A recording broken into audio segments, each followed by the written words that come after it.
आज की क्लास में अपन पढ़ेंगे इंफॉर्मेशन सिस्टम के बारे में। ठीक है, ये सिस्टम एनालिसिस एंड डिजाइन का एक इम्पोर्टेंट टॉपिक है। ठीक है, पिछली क्लास में हमने टाइप ऑफ सिस्टम पढ़े थे। अब आज पढ़ेंगे अपन इंफॉर्मेशन सिस्टम की। इंफॉर्मेशन सिस्टम क्या होता है और इसके अंदर क्या क्या प्रोसेस होता है। ठीक है, तो इंफॉर्मेशन सिस्टम होता है वो एक क्या होता है, प्रोसीजर होता है। मतलब कि इंफॉर्मेशन सिस्टम है वो एक प्रोसीजर है। क्या है प्रोसीजर? तो इंफॉर्मेशन सिस्टम एक प्रोसीजर होता है जो कि डिफरेंट जो कि डिफरेंट स्टेजेस पर डिफरेंट स्टेजेस पर एम्प्लॉइज को एक दूसरे एक दूसरे से कम्युनिकेट कराता है, कम्युनिकेट करवाता है। अब जैसे कि मान लो एक ऑफिस है, ठीक है, ये ऑर्गेनाइजेशन है, उसके अंदर क्या है कि अलग अलग डिफरेंट प्रकार के एम्प्लॉयज है, डिफरेंट डिपार्टमेंट के जो एम्प्लॉयज है, वो एम्प्लॉयज क्या करते हैं, अपने अपने जो भी जॉब ऑफ रेस्पॉन्सिबिलिटी है, जो वो स्कोप होता है, उसके अंदर वो क्या करते हैं, अपना काम करते हैं और क्या करते हैं, इन्फॉर्मेशन को शेयर करते हैं। एक कंपनी है जिसके अंदर मान लीजिए कि एक डिपार्टमेंट है जिसका काम है क्वालिटी चेक करना, तो वो क्या करेगा, उस डेटा का क्वालिटी चेक करेगा। एक है जिसका क्या करना है, ऑपरेशन एंड मेंटेनेंस, तो वो डिपार्टमेंट क्या करेगा, उस डेटा का ऑपरेशन और मेंटेनेंस करेगा। तो क्या होगा, ये जो डिफरेंट डिपार्टमेंट होते हैं, इनके बीच में जो कम्युनिकेशन होता है, वो कम्युनिकेशन के लिए जो सिस्टम बनाया गया जाता है, उसको क्या बोला जाता है, इन्फॉर्मेशन सिस्टम बोला जाता है। तो इन्फॉर्मेशन सिस्टम क्या है, एक प्रोसेस है जिसके द्वारा क्या होता है कि डिफरेंट स्टेटेज पर जो डिफरेंट स्टेज होती है, उस स्टेज पर क्या होता है, एम्प्लॉइज को एक दूसरे के साथ में क्या कराता है, कम्युनिकेट कराता है। अब अपना जो इन्फॉर्मेशन सिस्टम होता है, वो इन्फॉर्मेशन सिस्टम का जो नॉर्मल ग्राफ होता है वो किस प्रकार होता है, तो इस प्रकार का होता है, जिसके अंदर क्या होता है कि सबसे नीचे आता है लोअर लेवल, और फिर आता है मिडिल लेवल, और फिर आता है टॉप लेवल। तो कोई भी ऑर्गेनाइजेशन होता है उसके अंदर क्या आती है, सबसे नीचे आता है लोअर लेवल एम्प्लॉयज, फिर आते हैं मिडिल लेवल एम्प्लॉयज, और फिर आते हैं टॉप लेवल एम्प्लॉयज। क्योंकि हम यहाँ पे एक तरीके से देख सकते हैं कि जो टॉप लेवल पे एम्प्लॉयज होते हैं वो कम होते हैं, फिर मिडिल लेवल पे थोड़े ज़्यादा होते हैं, और फिर क्या होते हैं, लोअर लेवल पे सबसे ज़्यादा होते हैं। अब ये जो होते हैं लोअर लेवल वाले, ये क्या करते हैं, ऑपरेशनल इन्फॉर्मेशन को शेयर करते हैं या फिर ऑपरेशनल इन्फॉर्मेशन को बनाते हैं। अब जैसे कि मान लो कोई कंपनी, उस ऑर्गेनाइजेशन का जो ग्राउंड पे जो काम होता है, वो ग्राउंड पे काम क्या करते हैं, जो कि लोकल एम्प्लॉयज होते हैं वहाँ पे, ठीक है, वो क्या करते हैं, अपने डिस्ट्रिक्ट या अपने जो भी सिटी होते हैं वहाँ पे अपने क्या करते हैं, उस ऑपरेशन को परफॉर्म करते हैं और उसको कहाँ पे चढ़ाते हैं, और उसको ऑनलाइन एप्लीकेशन या डेटाबेस के अंदर चढ़ाते हैं। तो वो क्या करते हैं, वो ऑपरेशनल इन्फॉर्मेशन करते हैं, मतलब कि ऑपरेशन करते हैं। जो भी उस ऑर्गेनाइजेशन का जो भी ऑपरेशनल काम होता है, साइट का फील्ड वर्क, वो क्या कौन करते हैं, वो लोअर लेवल के एम्प्लॉय करते हैं। फिर मिडिल लेवल के जो मैनेजमेंट होता है, वो मिडिल लेवल का मैनेजमेंट क्या करता है, वो क्या करता है, उस इन्फॉर्मेशन को मैनेज करता है। तो मैनेजमेंट इन्फॉर्मेशन क्या हो गया, यहाँ पे क्या होता है, मैनेजमेंट का काम होता है कि किस प्रकार से आपने को मैनेजमेंट इंफॉर्मेशन, ये क्या करते हैं, ये सब मैनेज करते हैं। जो भी इनको ऊपर टॉप लेवल के से जो भी ऑर्डर मिलता है, और जो टॉप लेवल से जो ऑर्डर मिलता है, जैसे जिस टाइप से उनको वो वर्क असाइन किया जाता है, उस प्रकार से वो क्या करते हैं, लोअर लेवल की जो इन्फॉर्मेशन प्राप्त होती है, ये उनको क्या करते हैं, काम करवाने के लिए असाइन करते हैं, ताकि क्या है कि प्रोडक्टिविटी बढ़े। अब ऊपर जो टॉप लेवल पे होता है उसको क्या बोला जाता है, planning strategies.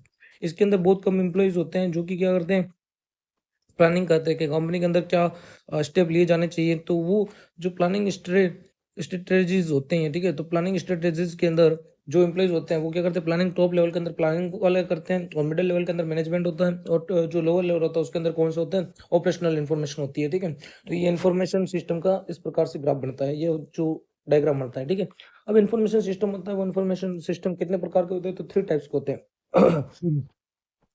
Three types of information system, information system.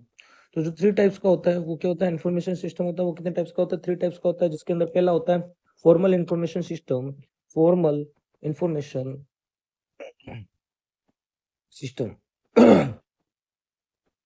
तो फॉर्मल इंफॉर्मेशन सिस्टम, दूसरा होता है इनफॉर्मल, क्या होता है, दूसरा क्या होता है, इनफॉर्मल इंफॉर्मेशन सिस्टम। और तीसरा क्या होता है, तीसरा होता है computer based information system.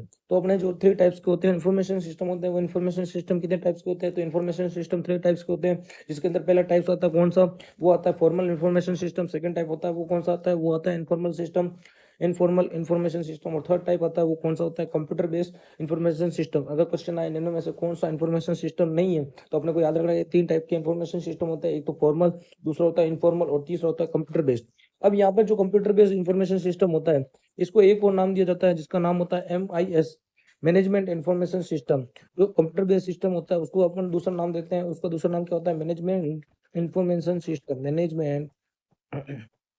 Management information system, management information system, ये किसका नाम है, कंप्यूटर सिस्टम होता है। उस कंप्यूटर सिस्टम का दूसरा नाम क्या लिखा जाता है, मैनेजमेंट इंफॉर्मेशन सिस्टम। अगर ये भी आ जाए कि इंफॉर्मेशन सिस्टम का कौन सा टाइप नहीं है, और उसमें अगर ये भी आ जाए कि मैनेजमेंट इंफॉर्मेशन सिस्टम, तो वो भी क्या है, उसका टाइप है। अगर इसमें से क्या करेगा, वो दो ये दे देगा और तीसरा क्या दे देगा, ये, और चौथा कोई और दे देगा। तो आपको याद रखना है कि मैनेजमेंट इंफॉर्मेशन सिस्टम होते हैं वो थ्री टाइप्स के होते हैं।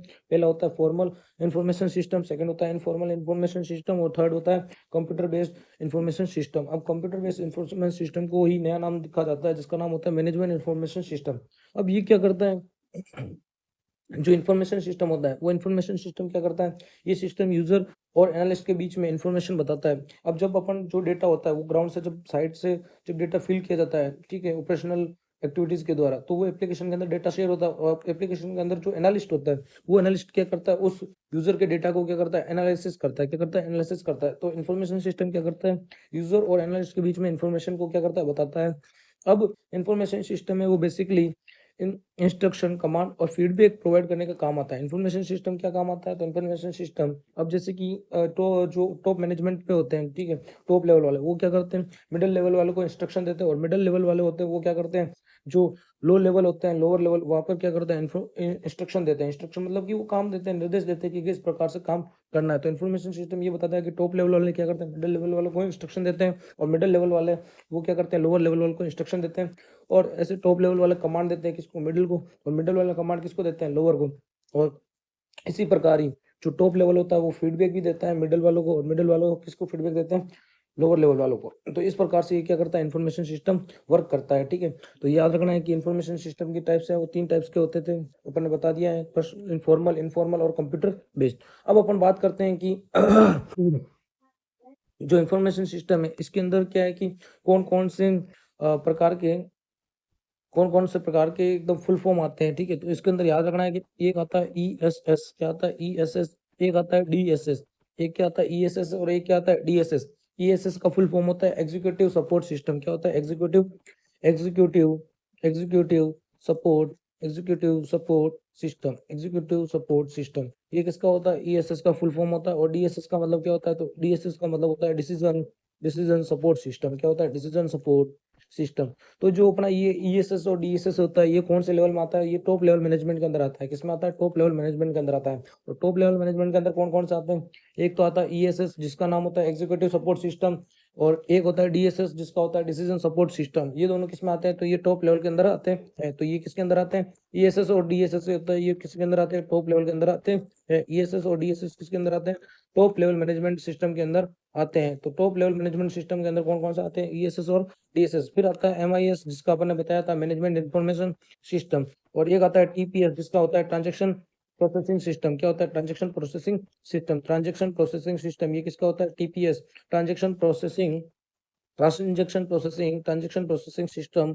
ये किसका होता है, TPS का होता है। और MIS किसका होता है, मैनेजमेंट इंफॉर्मेशन सिस्टम होता है। क्या होता है, management information system, management information system. और TPS जो है ट्रांजेक्शन प्रोसेसिंग सिस्टम होता है, ये किसके अंदर आता है, तो ये मिडिल लेवल के अंदर आता है। किसके अंदर आता है, मिडिल लेवल के अंदर आता है। मिडिल लेवल के अंदर कौन कौन सा आता है, MIS और TPS आता है, जिसके अंदर मैनेजमेंट इंफॉर्मेशन सिस्टम और TPS ट्रांजेक्शन इंफॉर्मेशन सिस्टम। फिर आता है DPS का मतलब होता है डाटा प्रोसेसिंग सिस्टम। क्या होता है, DPS ये क्या होता है, डाटा प्रोसेसिंग, DPS यानी data processing system, data processing system. और ठीक है, डाटा प्रोसेसिंग सिस्टम, ओ सॉरी सॉरी, जो MIS होता है वो आता है मिडिल लेवल के अंदर। और जो TPS यानी कि ट्रांजेक्शन प्रोसेसिंग सिस्टम और डाटा प्रोसेसिंग सिस्टम होते हैं, ये दोनों किसमें आते हैं, लोअर लेवल के अंदर आते हैं। तो लोअर लेवल होता है उसके अंदर कौन सा आता है, TPS आता है और DPS आता है, ट्रांजेक्शन प्रोसेसिंग सिस्टम और DPS डाटा प्रोसेसिंग सिस्टम। ये दोनों किसमें आते हैं, लोअर लेवल के अंदर आते हैं। ESS और DSS यानी कि एग्जीक्यूटिव सपोर्ट सिस्टम और डिसीजन सपोर्ट सिस्टम, ये टॉप लेवल के अंदर आता है। MIS आता है जो कि मिडिल लेवल के अंदर आता है, मैनेजमेंट इंफॉर्मेशन सिस्टम। और TPS ट्रांजैक्शन प्रोसेसिंग सिस्टम और DPS डाटा प्रोसेसिंग सिस्टम, दोनों प्रोसेसिंग वाले, यानी कि ट्रांजैक्शन प्रोसेसिंग और डाटा प्रोसेसिंग, ये दोनों किसमें आते हैं? ये दोनों लोअर लेवल मैनेजमेंट के अंदर आते हैं। तो लोअर लेवल या प्रोसीजर जो टीम उसके अंदर आता है। उसके बाद में आता है लास्ट OAS। ये क्या करता है? Office automation system. क्या होता है? Office automation system.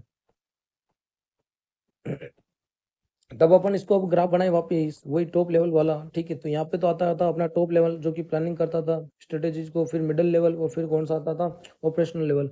जो ये लोअर लेवल होता था उसके अंदर क्या होता था? लोअर लेवल के अंदर तो ऑपरेशन सिस्टम इंफॉर्मेशन होती थी, और मिडिल लेवल के अंदर जो MIS है, मैनेजमेंट इंफॉर्मेशन सिस्टम, वो होती थी। और जो टॉप है उस टॉप लेवल पर क्या होता था? प्लानिंग होती थी। क्या होती थी? टॉप लेवल है उस टॉप लेवल पर प्लानिंग होती थी।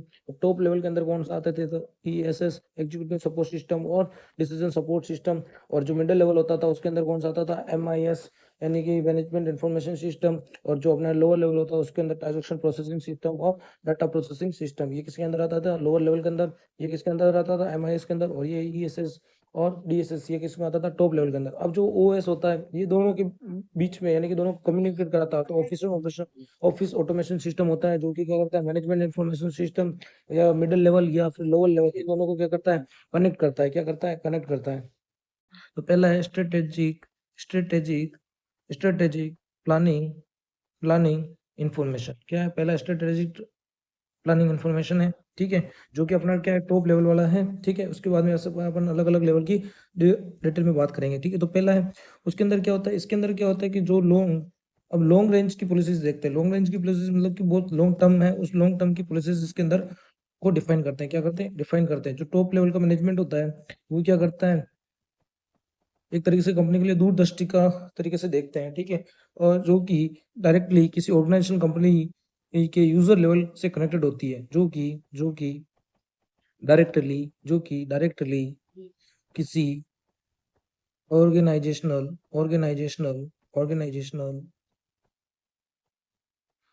कंपनी के ऊपर लेवल से कनेक्टेड होती है। जो स्ट्रेटेजिक या प्लानिंग इन्फॉर्मेशन होती है, ये क्या होती है? ये ऐसी पॉलिसीज होती हैं जो कि किस ऑर्गेनाइजेशन के किस पार्ट या किस लेवल से कनेक्टेड होती है। ये तो टॉप लेवल या अपर लेवल से क्या होती है? कनेक्टेड होती है। अब स्ट्रेटेजिक इन्फॉर्मेशन में जनरली क्या होता है? फाइनेंशियल बजट प्लानिंग होता है, ठीक है। और रिसोर्स की कितनी नीडेड है, और कितनी एम्प्लॉय ग्रोथ है, और क्या न्यू एम्प्लॉय की रिक्वायरमेंट है कि नहीं है, ये सब कौन बताता है? ये बताते हैं अपना स्ट्रेटेजिक या प्लानिंग इन्फॉर्मेशन। या फिर जो टॉप लेवल वाले होते हैं, वो टॉप लेवल जो होता है, ठीक है, टॉप लेवल मैनेजमेंट, वो क्या करता है? स्ट्रेटेजिक या प्लानिंग इन्फॉर्मेशन को डेवलप करता है, जिसके अंदर तो स्ट्रेटेजिक इन्फॉर्मेशन में generally financial budget planning, financial जो बजट होता है उस फाइनेंशियल बजट की क्या होती है? प्लानिंग होती है। फाइनेंशियल बजट प्लानिंग होती है, वो कौन करता है? वो करता है स्ट्रेटेजिक इंफॉर्मेशन सिस्टम या प्लानिंग इंफॉर्मेशन सिस्टम, या फिर टॉप लेवल या अपर लेवल सिस्टम। ये क्या करता है? फाइनेंशियल बजट की प्लानिंग करता है।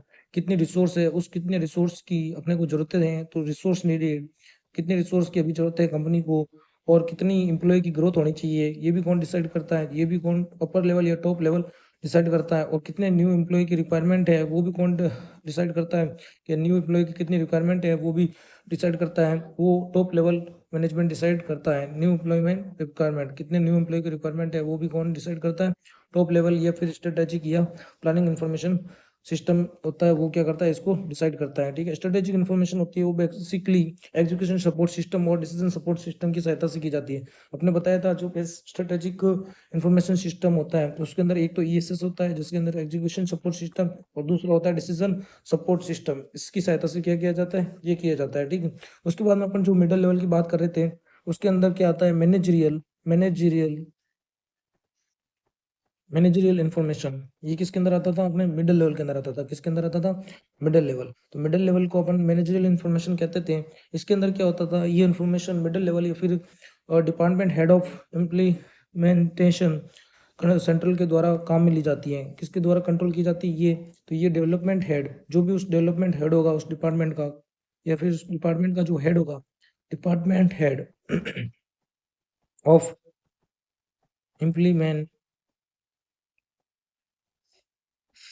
इम्प्लीमेंटर, जो भी उस डिपार्टमेंट को क्या है, उस डिपार्टमेंट का जो हेड होएगा, उस डिपार्टमेंट का जो हेड होएगा, वो हेड किसके अंदर आएगा, मैनेजमेंट इन्फॉर्मेशन सिस्टम के आएगा अंदर, ठीक है। और जो एम्प्लॉय की जो सैलरी एनालिसिस है, किसकी, एम्प्लॉय की इसके अंदर क्या क्या काम आएंगे, तो एम्प्लॉय की सैलरी एनालिसिस, एम्प्लॉय की सैलरी एनालिसिस, और साथ में कितना केस फ्लो चल रहा है वो, और साथ में annual financial annual financial statements, ये सब किस में आएंगे, ये सब आएंगे किसके अंदर, मैनेजमेंट इन्फॉर्मेशन सिस्टम, या फिर मिडिल लेवल मैनेजमेंट आएगा, उस मिडिल लेवल मैनेजमेंट के अंदर आएगा। तो मैनेजरियल इन्फॉर्मेशन है वो मिडिल लेवल मैनेजमेंट के अंदर आते हैं, और इसके अंदर कौन आता है, डिपार्टमेंट ऑफ हेड आते हैं, कौन आते हैं, डिपार्टमेंट ऑफ हेड आते हैं।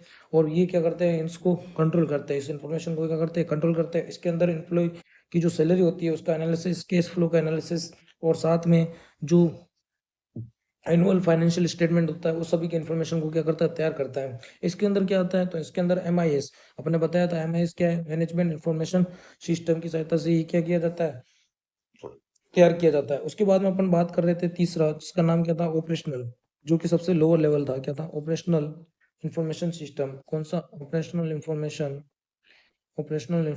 सिस्टम, जो कि कहाँ पे था, सबसे लोअर लेवल पर था। ऑपरेशनल जो इंफॉर्मेशन सिस्टम है वो किस पे है, सबसे लोअर लेवल पर है। तो ऑपरेशनल इंफॉर्मेशन सिस्टम है, ये किस पर होता है, ये डेली बेस पर इंफॉर्मेशन को तैयार किया जाता है, जो कि डायरेक्टली क्या होता है, प्रोडक्शन टीम से रिलेटेड होती है। तो अपने को पूछा जाए तो ये किससे है? तो ये डेली बेसिस पर ये डेली बेसिस पर इंफॉर्मेशन ये डेली बेसिस पर इंफॉर्मेशन को क्या किया जाता है, को तैयार किया जाता है, को तैयार किया जाता है।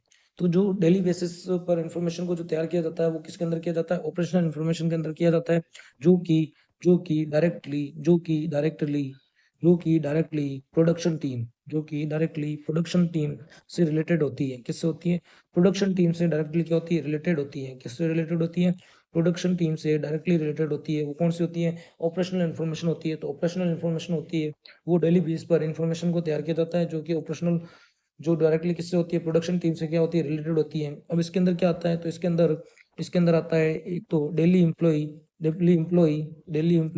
Present absent seat, present absent, ये क्या है, जो ग्राउंड के अंदर जो डायरेक्टली प्रोडक्शन कर रहे हैं, ठीक है, उस टीम से क्या है, रिलेटेड इन्फॉर्मेशन है। तो daily daily employ present absent C, ठीक है। उसके बाद में क्या है, उसके बाद में current available current available stocks current available stocks reports. और कौन सी है, डेली सेल्स रिपोर्ट, कौन सी, डेली सेल्स रिपोर्ट। ये सब कौन है, ये प्रोडक्शन टीम के द्वारा बनाई जाती है। तो डेली एम्प्लॉई की प्रेजेंट एब्सेंट हो गई, सीट हो गई, और करंट अवेलेबल स्टॉक की रिपोर्ट हो गई, और डेली जो सेल्स रिपोर्ट है वो किसके द्वारा तैयार की जाती है, ऑपरेशनल इंफॉर्मेशन सिस्टम के द्वारा तैयार की जाती है। अब जो ये होता है, ये कौन सा प्रोसेस सिस्टम को यूज करती है, तो ये टीपीएस यानी कि ट्रांजेक्शन प्रोसेसिंग सिस्टम, और डीपीएस यानी कि डाटा प्रोसेस सिस्टम, इसके द्वारा क्या किया जाता है, इस टूल्स के द्वारा क्या किया जाता है, ये तैयार किया जाता है। ठीक है, तो अपन ने बात करें वापिस एक बार, ठीक है, अपन ने कौन कौन से बात की। तो सबसे टॉप पे आता है स्ट्रेटेजिक या फिर प्लानिंग इंफॉर्मेशन सिस्टम, जो कि क्या करता है, लॉन्ग टर्म्स पॉलिसीज को डिफाइन करता है, और क्या डायरेक्टली टॉप लेवल से कनेक्टेड होता है। इसके अंदर क्या होता है, इसके अंदर फाइनेंशियल बजट को और कितने रिसोर्स नीडेड है उनकी बात, उनका जो इन्फॉर्मेशन है वो, और एम्प्लॉय की कितनी एम्प्लॉय की ग्रोथ होनी चाहिए उसकी इन्फॉर्मेशन, और साथ में न्यू एम्प्लॉय की रिक्वायरमेंट है या नहीं, ये डिसीजन टेकिंग जो इन्फॉर्मेशन होती है वो कौन करता है, स्ट्रेटेजिक या प्लानिंग इंफॉर्मेशन सिस्टम या टॉप लेवल वाला इंफॉर्मेशन सिस्टम होता है, जो वो कंपनी के अंदर इसको करते हैं। ठीक है, इसके अंदर क्या क्या यूज किया जाता है, तो इसके अंदर जो टूल यूज किया जाता है, ठीक है, तो वो ESS अपन ने बताया था, एग्जीक्यूशन सपोर्ट सिस्टम, और DSS डिसीजन सपोर्ट सिस्टम, उसके द्वारा क्या किया जाता है, इस इंफॉर्मेशन को तैयार किया जाता है। और मैनेजमेंट इंफॉर्मेशन सिस्टम, जो कि मिडिल लेवल इंफॉर्मेशन सिस्टम होती है, इसके अंदर क्या कौन करना आता है, तो इसके अंदर डिपार्टमेंट ऑफ हेड आता है। क्या आता है, डिपार्टमेंट ऑफ हेड आता है, जो कि क्या करता है, उसको कंट्रोल करता है, पूरे के पूरे वहाँ पे उसके जो अंडर वर्क आता है उसको इम्प्लीमेंट करने के लिए कंट्रोल करता है कौन, डिपार्टमेंट ऑफ हेड। इसके अंदर क्या होता है, इसके अंदर एम्प्लॉय की जो सैलरी होती है उसका एनालिसिस करता है, डिपार्टमेंट ऑफ हेड होता है, वो क्या करता है, अपने अंदर जो भी एम्प्लॉयज हैं उनकी सैलरी को एनालिसिस करता है, केस फ्लो का एनालिसिस करता है, और साथ में एनुअल फाइनेंशियल स्टेटमेंट की इन्फॉर्मेशन है उसको क्या करता है, तैयार करता है। और इसके अंदर इन्फॉर्मेशन जो तैयार की जाती है वो किसके द्वारा तैयार की जाती है, MIS यानी कि मैनेजमेंट इन्फॉर्मेशन सिस्टम के द्वारा तैयार की जाती है।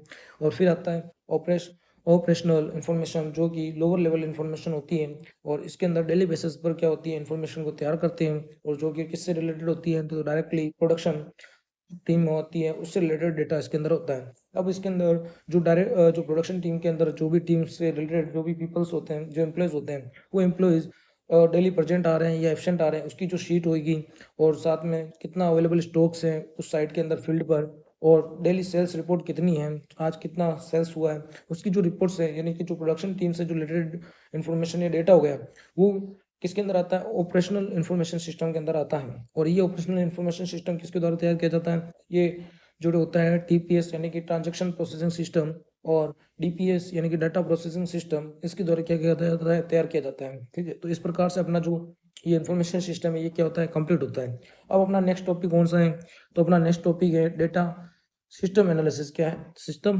एनालिसिस, अपना नेक्स्ट टॉपिक क्या है सिस्टम एनालिस्ट। सिस्टम एनालिस्ट, अगर अपन सिस्टम एनालिस्ट की बात करें तो एक ऐसा पर्सन होता है जो किसी ऑर्गेनाइजेशन के ऑब्जेक्टिव को प्राप्त करता है। क्या करता है सिस्टम, इसके अंदर कुछ फैक्ट्स लाइन देख लेते हैं। ठीक है, तो सिस्टम एनालिस्ट होता है ये क्या करता है, ये एक ऐसा पर्सन होता है जो कि किसी ऑर्गेनाइजेशन के ऑब्जेक्टिव को क्या करता है प्राप्त करवाता है। तो system system analyst, system analyst एक पर्सन होता है जो कि जो कि किसी ऑर्गेनाइजेशन ऑर्गेनाइजेशन के ऑब्जेक्टिव को प्राप्त करवाता है। तो अपना जो सिस्टम एनालिस्ट होता है वो एक ऐसा पर्सन होता है जो क्या करता है किसी ऑर्गेनाइजेशन के ऑब्जेक्टिव को प्राप्त करवाता है। System analyst, system analyst basically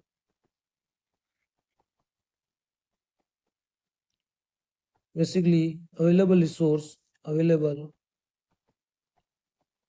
resource और मेन पावर के according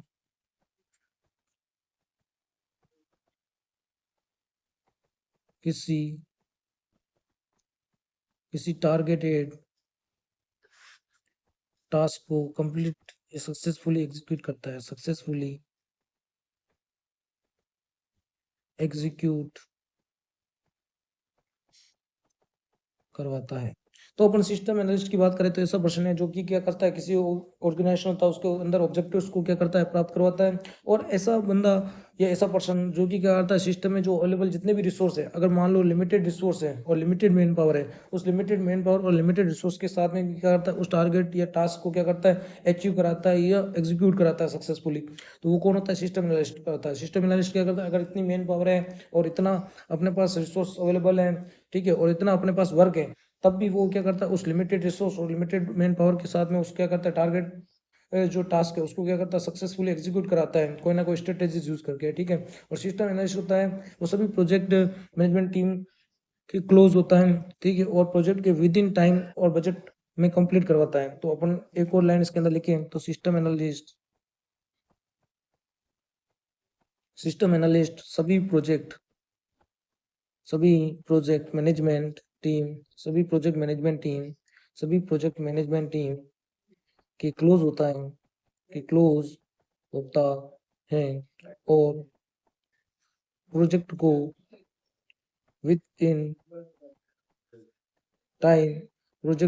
in time and budget को कंप्लीट करवाता है। क्या कराता है बजट को कंप्लीट कंप्लीट करवाता है। तो अपन बात करें तो सिस्टम एनालिस्ट होता है वो सिस्टम एनालिस्ट क्या करता है सभी जो प्रोजेक्ट मैनेजमेंट टीम होती है वो सभी प्रोजेक्ट मैनेजमेंट टीम के क्लोज होता है और प्रोजेक्ट को क्या करता है विद इन टाइम और बजट के अंदर क्या करता है कंप्लीट कराता है। सिस्टम एनालिस्ट होता है वो बिजनेस प्रॉब्लम को आइडेंटिफाई करता है और साथ में उनका सोल्यूशन भी देता है। ये क्या करता है, ये बिजनेस प्रॉब्लम्स होती हैं उस बिजनेस प्रॉब्लम्स को क्या करता है आइडेंटिफाई करता है कौन, सिस्टम एनालिस्ट, और क्या करता है उसे आइडेंटिफाई करके उस जो बिज़नेस प्रॉब्लम्स होती है उसको क्या करता है आइडेंटिफ़ाई करता है, उस आइडेंटिफ़ाई करके उसका क्या कर देता है सॉल्यूशन भी देता है, ठीक है? और सिस्टम एनालिस्ट होता है वो क्या करता है न्यू टेक्नोलॉजी को क्या करता है इम्प्लीमेंट करता है, किसको करता है न्यू टेक्नोलॉजी होती है, उस न्यू टेक्नोलॉजी को कौन इम्प्लीमेंट कराता है सिस्टम एनालिस्ट कराता है और बिज़नेस प्रॉब्लम के सॉल्यूशन के लिए न्यू टेक्नोलॉजीज़ को क्या करता है काम में लेता है। अब अपन नेक्स्ट क्लास के अंदर बात करेंगे रोल्स ऑफ सिस्टम एनालिस्ट और आगे जो भी सिस्टम एनालिस्ट के अंदर डिटेल्स होगी वो उसके बारे में अपन नेक्स्ट क्लास के अंदर बात करेंगे।